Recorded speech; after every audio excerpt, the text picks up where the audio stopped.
Oh Seigneur Jésus, tu sièges à la droite du Père. Toute autorité t'a été donnée sur la terre et sur la terre et dans les cieux. Tu es le roi des rois, le Seigneur des seigneurs, devant lequel tout genou fléchira. Tu es notre roi, notre bien-aimé, le Messie qui est venu sauver nos âmes. Alléluia. Est-ce qu'on peut acclamer notre Jésus? Alléluia. Il est digne. Il est digne. Alléluia. Dieu a parlé au travers de son prophète Ésaïe, chapitre 55, versets 7 à 9. Ésaïe 55, versets 7 à 9. Je vais d'abord lire à partir du verset 8, une parole que Dieu a donnée à son prophète, qui est encore vraie aujourd'hui. Ésaïe chapitre 55, verset 8. Car mes pensées ne sont pas vos pensées, et vos voix ne sont pas mes voix, oracle de l'Éternel. Verset 9. Autant les cieux sont élevés au-dessus de la terre, autant mes voix sont élevées au-dessus de vos voix, et mes pensées au-dessus de vos pensées. On va le lire ensemble. Tu peux remettre verset 8. On lit ensemble. Car mes pensées ne sont pas vos pensées, et vos voix ne sont pas mes voix, oracle de l'Éternel.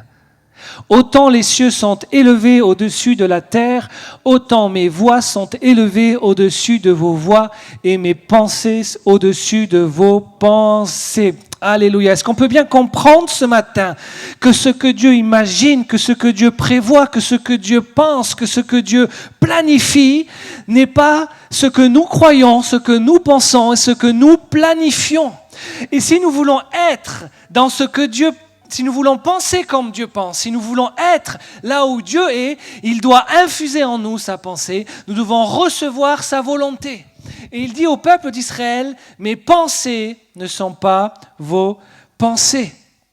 Et le contexte immédiat de ce texte se trouve dans Ésaïe 55, c'est une partie de ce livre qui parle de la consolation. Il y a plus de chapitres. Ça dépasse après, mais c'est une partie qui parle de la consolation. Et le chapitre 55, c'est le dernier chapitre de ce bloc, où au travers de son prophète, le Seigneur va amener une consolation auprès de son peuple. Pourquoi ? Parce que ce livre d'Ésaïe, situé dans la période du 8e siècle, à la fin de l'exil de Babylone, le peuple a été déporté à cause de son péché, il s'est détourné de Dieu, donc il n'était plus sous la bénédiction, sous la domination, il a été déporté en Babylone, et le prophète Ésaïe parle en ces mots.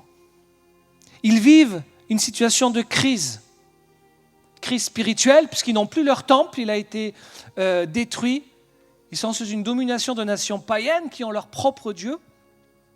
Ils attendent la restauration, ils attendent la libération, ils attendent le retour à leur propre terre.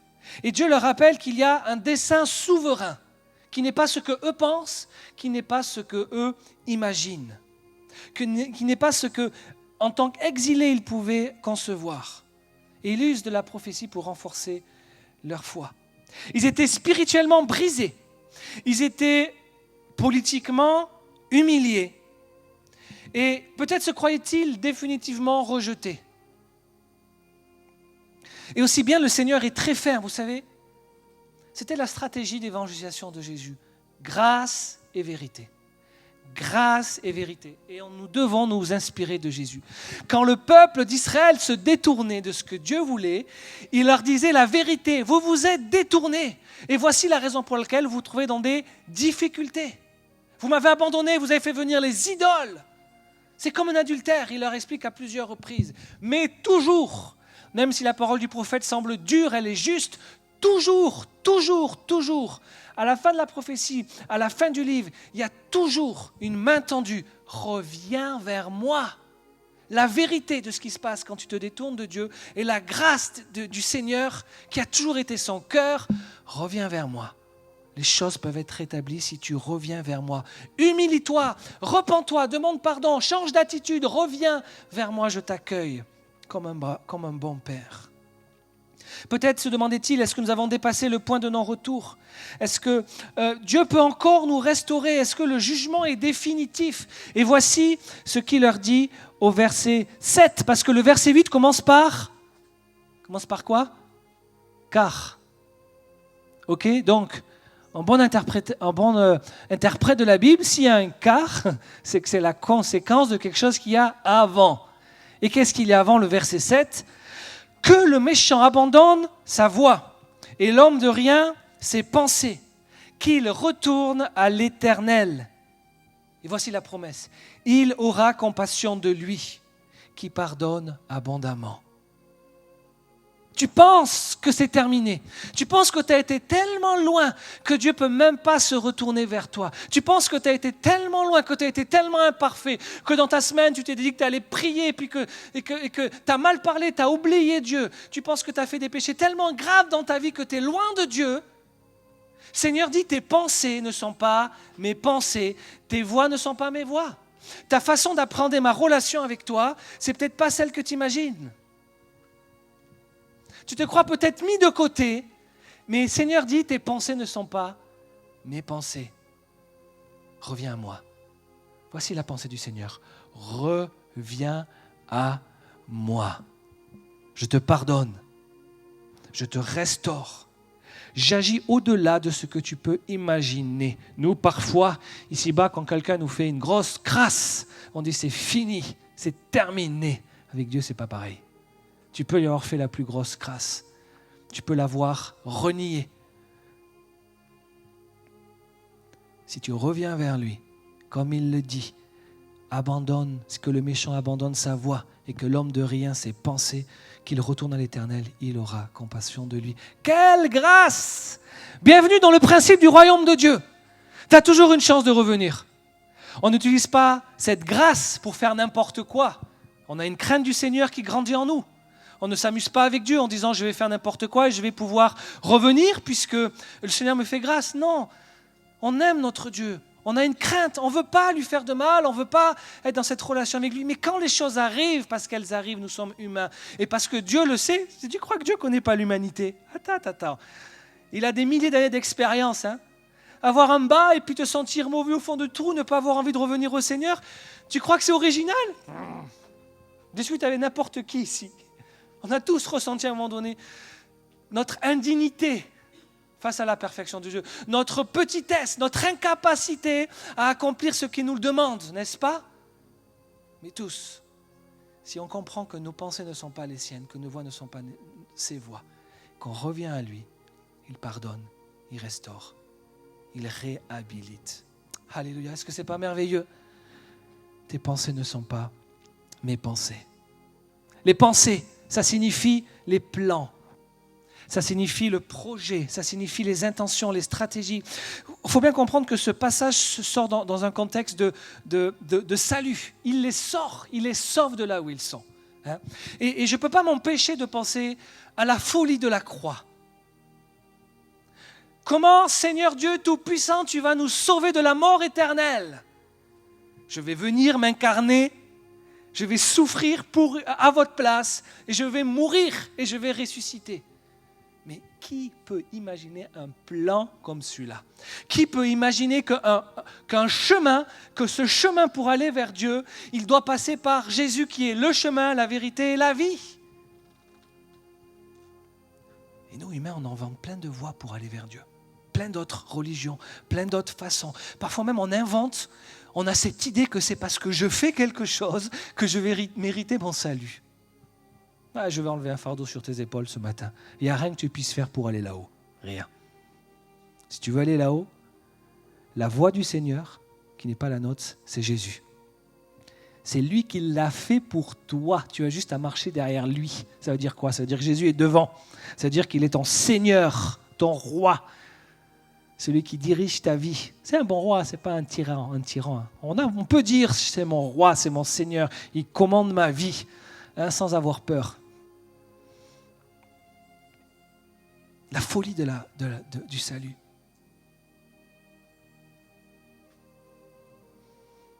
Je regarde là l'assemblée, normalement vous êtes tous plus ou moins conscients de ce qui s'est passé. hein, mais je vais le rappeler parce qu'on va honorer Jésus. Le péché nous éloigne de Dieu. C'est tellement grave. Et parfois on s'habitue au péché, hein, à collaborer avec lui. Mais rappelons-nous que c'est tellement grave qu'il a dû quitter les cieux pour venir dans l'humilité, pendant 9 mois être couvé dans le sein de Marie, naître dans une petite ville, dans l'humilité. Il a été honoré, hein. Il a été honoré par les cadeaux, mais il est né dans l'humilité. Aujourd'hui, tu as un roi, un prince qui naît, fait toutes les premières couvertures des articles People, des journaux. Jésus, lui, il est venu dans l'humilité. Le roi des rois.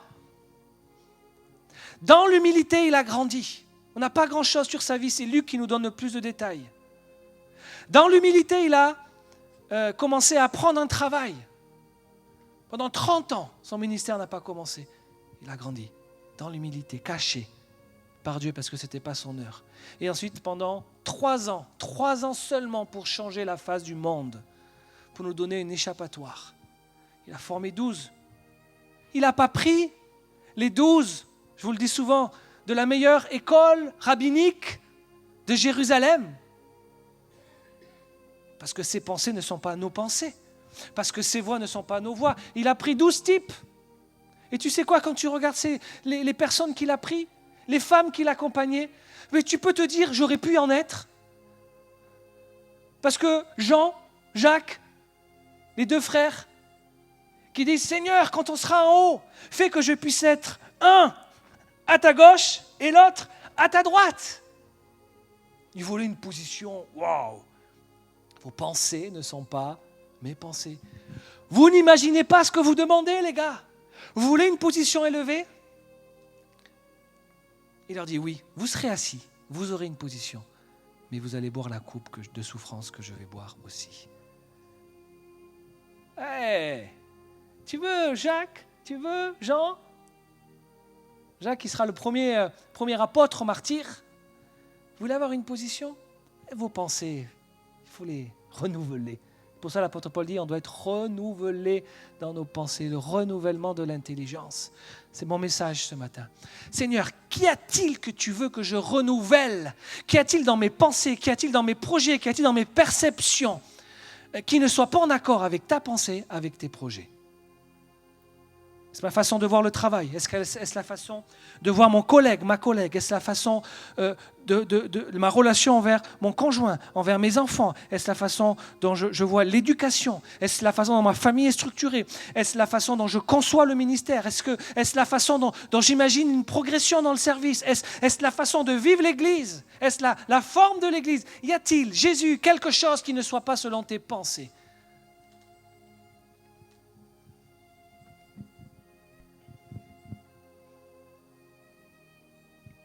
Nos plans, nos projets, nos intentions, nos stratégies, Dieu dit, vos pensées ne sont pas mes pensées. Et vos voies, la manière dont tu agis, le chemin moral, la conduite, ce ne sont pas mes voies. Donc Dieu affirme que ses intentions, que ses méthodes dépassent, transcendent la manière humaine, intellectuelle de concevoir et d'agir. C'est pour ça que Jésus enseigne à ses disciples à prier que ta volonté soit faite. Que ta volonté soit faite. Dieu ne fonctionne pas selon la vengeance humaine, selon le calcul humain, selon une logique de rétribution stricte. Tu as fait ça, bim, tu as fait ça, bim, c'est terminé. Et c'était ce qu'il y avait à l'époque. Les dieux, dans l'Antiquité, exigeaient. Les dieux punissaient. Les dieux réclamaient des compensations.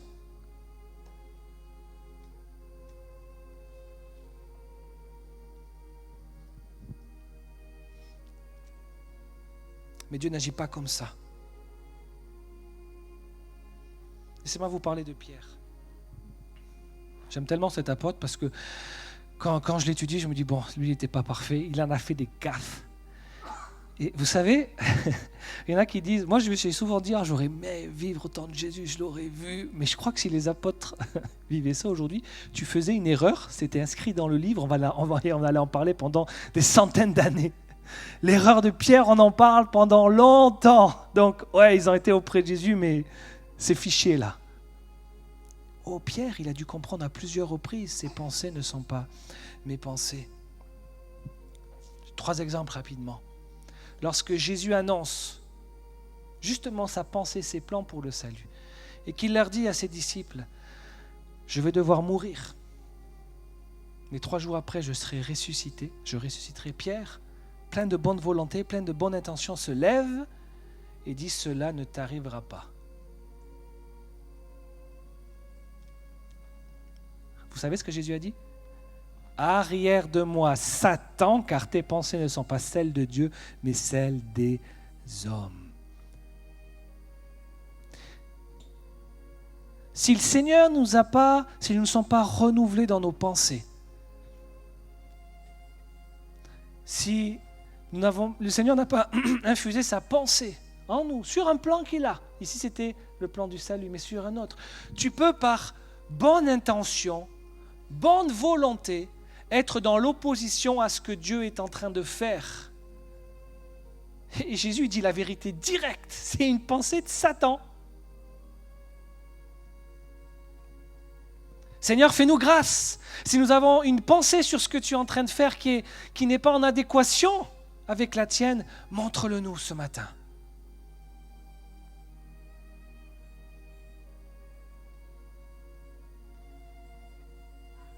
Il fallait, pour être élevé, que Jésus passe par la souffrance. Il fallait que le prix soit payé. Pierre voulait la gloire du Messie. Il venait juste avant de déclarer que Jésus était le Messie. Jésus lui dit, c'est bien. Ensuite, Jésus lui dit, je dois mourir. Et Pierre dit, ça colle pas là. Le Messie, quoi, la gloire, tu vas pas mourir. Il voulait la gloire du Messie sans la souffrance qu'il devait traverser. Tes pensées, Pierre, ne sont pas celles de Dieu, mais celles des hommes. Le chemin par lequel tu m'imagines endosser. Mon rôle de Messie n'est pas celui que Dieu a prévu. Un petit peu avant, Jésus décide de les enseigner.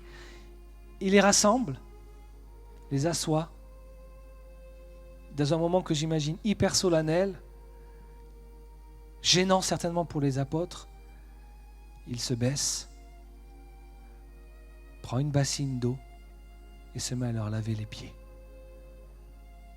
Celui-là même qui chassait les démons, celui-là même qui faisait taire les tempêtes, celui-là même qui répondait avec sagesse aux plus vicieux des remarques des chefs religieux, celui-là qui ressuscite Lazare, celui-là même qui guérissait. Il s'agenouille devant eux et il leur lave les pieds. Non, Seigneur, tu me laveras jamais les pieds. Pierre, si je ne te lave pas les pieds, tu n'auras pas d'héritage avec moi dans le royaume. Ah bon? Bon, mais lave-moi tout entier. Non, juste les pieds, Pierre, ça suffit. Oh là, Seigneur. Pierre, je dois t'enseigner quelque chose. Tu veux l'autorité? Être au-devant des autres, montrer que tu es plus que les autres. La pensée humaine, c'est cette autorité qui domine parce que Pierre voyait cela, parce que c'était ce qu'il voyait auprès des chefs religieux. Ils avaient une autorité, une place, un titre qui leur permettait d'avoir une domination sur l'autre. Pas dans mon royaume, Pierre. L'autorité, c'est celui qui sert. C'est celui qui se met pour servir les autres. Tes pensées, Pierre, sur le service ne sont pas celles de Dieu. Pierre est réhabilité après avoir renié Jésus. Et c'est un homme que Dieu a utilisé grandement, Pierre. Il faut bien se rendre compte de l'impact qu'il a eu. Et il n'avait pas encore compris la parole du Seigneur Jésus qui avait dit qu'il fallait qu'il fasse de toutes les nations des disciples. C'était pourtant un commandement clair, c'est le mandat que nous avons encore aujourd'hui, faire de toutes les nations des disciples. Alors, Pierre se contentait, et les apôtres, d'annoncer Jésus aux Juifs seulement. Mais ce n'était pas ce que Dieu voulait. Il s'imaginait dans ses pensées que c'était ce qu'il devait faire. Mais les voies du Seigneur étaient autres, les projets du Seigneur étaient autres. Alors le Seigneur doit lui donner un rêve. Il voit une nappe descendre, des animaux que les Juifs considéraient comme impurs, et il entend « tue et mange » 3 fois. Parce que le Seigneur voulait le réveiller, l'enseigner, dire « Je vais t'envoyer maintenant auprès des non-Juifs pour leur donner la parole. » Il était apôtre, il avait passé du temps avec Jésus, il avait déjà été brisé, il avait été réhabilité, il avait fait la première prédication, 3000 conversions, miracle. Il venait de vivre ce qui lui avait été prophétisé lorsqu'il a été recruté. Miracle de la pêche miraculeuse. Il obéit au Seigneur qui lui dit, après une nuit où Pierre avait travaillé, il n'avait pas de résultat, il fait monter Jésus dans sa barque, Jésus dans sa vie, il écoute sa parole, il retourne dans les eaux profondes, il jette les filets, il y a tellement de poissons qu'il doit appeler les collègues. Et Jésus lui a dit, je ferai de toi un pêcheur d'hommes. Quelques mois plus tard, le voilà à Jérusalem lors de la Pentecôte, faire une pêche miraculeuse. C'était Pierre. Malgré tout ça, Pierre avait encore besoin de renouveler ses pensées sur le plan de Dieu. Et c'est lui qui a été le premier à amener le cœur du Seigneur auprès des apôtres, des chrétiens de Jérusalem.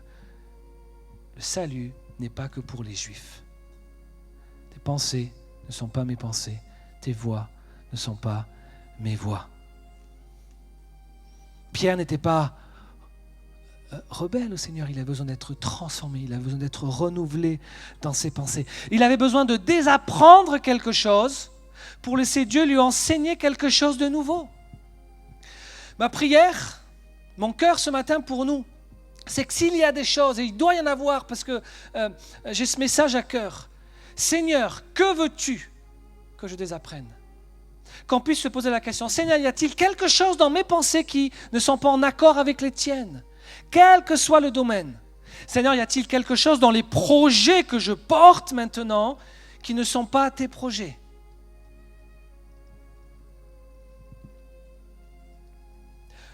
Tellement d'exemples. Moïse qui voulait libérer le peuple, il fait par lui-même, il tue un Égyptien pour sauver un Juif. Par lui-même, ce n'était pas le plan de Dieu. Il doit fuir pendant 40 ans avant d'être appelé par Dieu. Gédéon, le plus petit des plus petits que Dieu veut utiliser. Il doit petit à petit réduire l'armée que Dieu lui a confiée pour aller combattre. Il se retrouve plus que 300.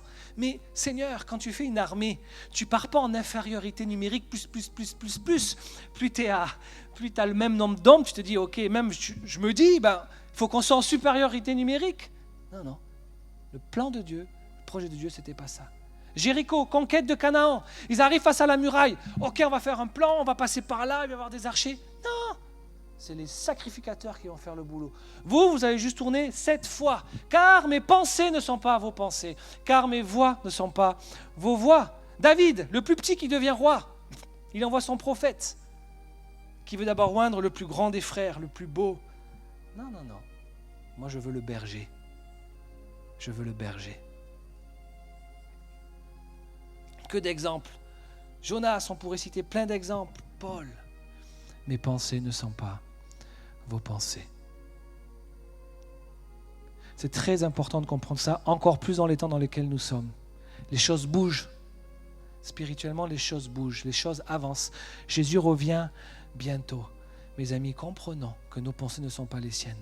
On va se lever maintenant et on va prier. On va prier, on va demander au Seigneur, on va demander au Saint-Esprit de venir parler à nos cœurs.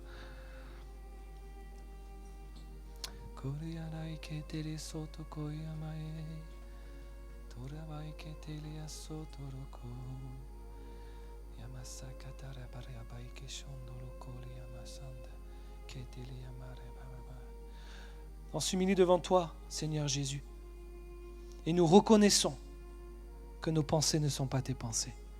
Nous reconnaissons que nos voix ne sont pas tes voix, que ce que nous imaginons, que ce que nous projetons, que ce que nous planifions, ce n'est pas ce que toi tu projettes, que tu planifies.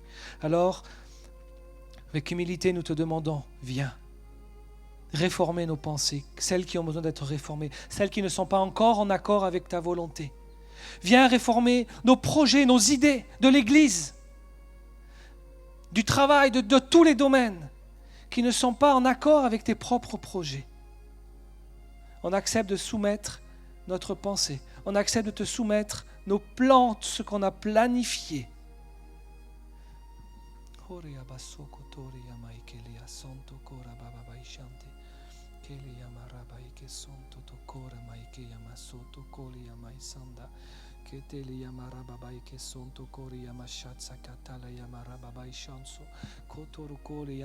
Je crois profondément dans mon cœur que l'Église, peut-être telle que tu l'as connue, ne sera plus la même dans les temps qui arrivent. Il faut que le Seigneur réforme notre idée, notre conception de comment on vit l'Église. Parce que dans les temps qui arrivent, elle ne pourra plus se vivre de la même manière. Et si nous sommes là à résister parce que nous faisons ce que nous avons toujours connu, nous allons nous retrouver contre les projets, contre la pensée de Dieu. Je veux que tu puisses, et qu'on puisse, je m'inclus dedans, être assez souple pour comprendre et pour nous laisser modeler dans ce que Dieu veut. Amen. Amen. Est-ce qu'on s'accorde, l'Église yeux ouverts, à dire Seigneur, ce que tu veux et non pas nos propres projets? Et Dieu va parler, il l'attend, il aime les cœurs comme ça. Il aime les cœurs comme ça. Alléluia.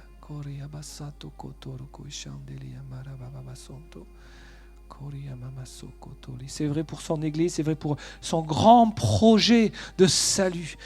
C'est vrai, mais c'est vrai aussi pour les petites choses dans ta vie. Pour les petites décisions que tu prends. Il y a tes pensées, il y a les siennes. Et je t'invite à l'inviter dans ta vie un peu plus encore ce matin.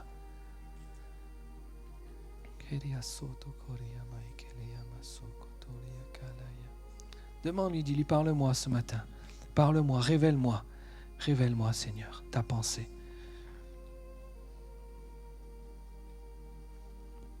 Peut-être quelqu'un ce matin qui a besoin d'abandonner un projet devant les pieds du Maître.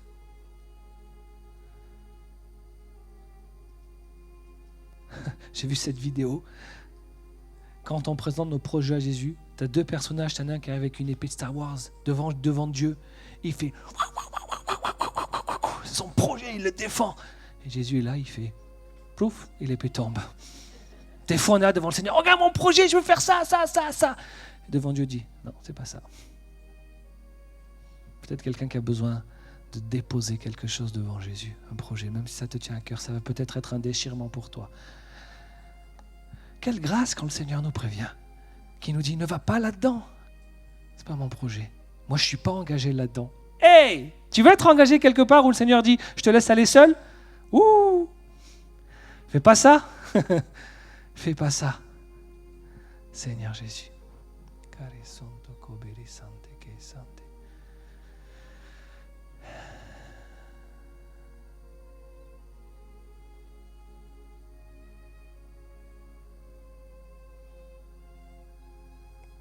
Vous savez, on parle de réveil. Je crois que on a déjà dit ça. Je pense, j'espère. Ça, c'est pas une parole nouvelle que je vous donne, mais c'est un rappel. Si, je crois qu'on l'a déjà partagé dans l'église. Qu'est-ce qu'on va faire quand il y a 10, 15 nouvelles personnes qui vont arriver? Est-ce qu'on va continuer à rester est-ce qu'on aura assez de souplesse pour nous rendre compte que le Seigneur amène des nouvelles personnes et qu'on doit s'en occuper? Peut-être que le dimanche, tu ne viendras plus pour boire un café avec ton frère et ta sœur, mais tu viendras en t'attendant à ce qu'il y ait une nouvelle personne qui arrive et comment je peux l'aider. Quand l'église grandit, on ne peut plus se comporter de la même manière. Moi, je suis heureux de voir Jérémie. Je suis heureux de voir Jérémie, je suis heureux qu'il soit là. On peut acclamer le Seigneur pour Jérémie. Ah, j'étais content quand j'ai vu qu'il a pris la communion pour la première fois. Tu fais partie du corps de Christ. Ça, c'est réservé à ses enfants. Moi, à mon cœur, je priais pour lui toute la semaine. J'étais heureux. Je dis, yes! Vous savez ce qui est magnifique? C'est qu'il me racontait qu'il n'était pas croyant toute sa vie, même il critiquait. Le Seigneur s'est révélé à lui. Et là, il est là à prendre la communion parce que Dieu s'est révélé. Et le Seigneur va le travailler, il va faire de lui un disciple et puis il va l'utiliser. Hey! La joie quand les personnes arrivent au Seigneur. Alléluia, c'est pas fini.